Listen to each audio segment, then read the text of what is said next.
Signed the Emancipation Proclamation.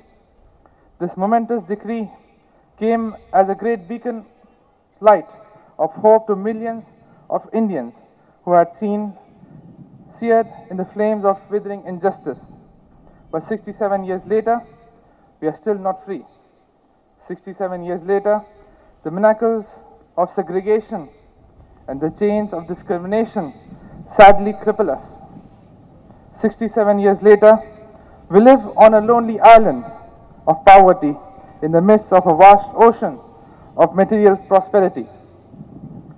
67 years later, we still find ourselves in exile in our own land. We have reached to this day where we have to see beyond this great barrier of discrimination, the segregation of caste, creed, race, color, and religion. In other words, we have to regain our freedom for what we have received. When we have eyes to look, it is very important that we see. Freedom is in our hands, and by we ourselves are not free. When the architects of this republic wrote the magnificent words of the Constitution and the Declaration of Independence, they signed a promissory note to which every Indian is an heir. This note was a promise that all men, yes, all men of this glorious nation would be guaranteed the unalienable rights of life, liberty, and the pursuit of happiness. Instead of honoring this sacred obligation, we, the citizens of this great nation, have dishonored our brotherhood. As we have come to celebrate the 67th year of our independence, it is time to remind ourselves of the fierce urgency of now. This is no time to engage in the luxury of cooling off or to take things gradually.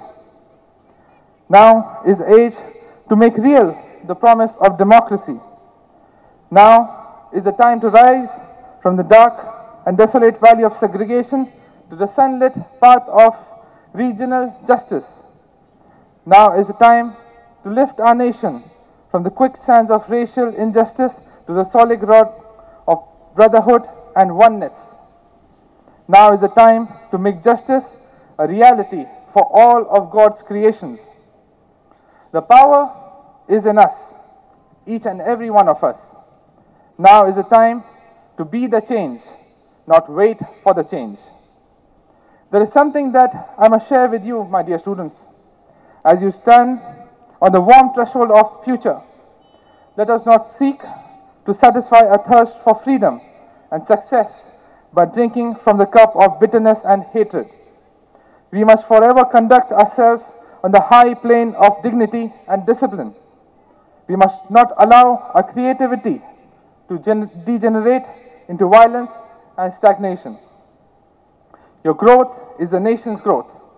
Unity is the key to success. Hence, we cannot walk alone. As we walk, we must take pledge that we shall always march ahead regardless, as this nation cannot afford to look back. Jai Hind.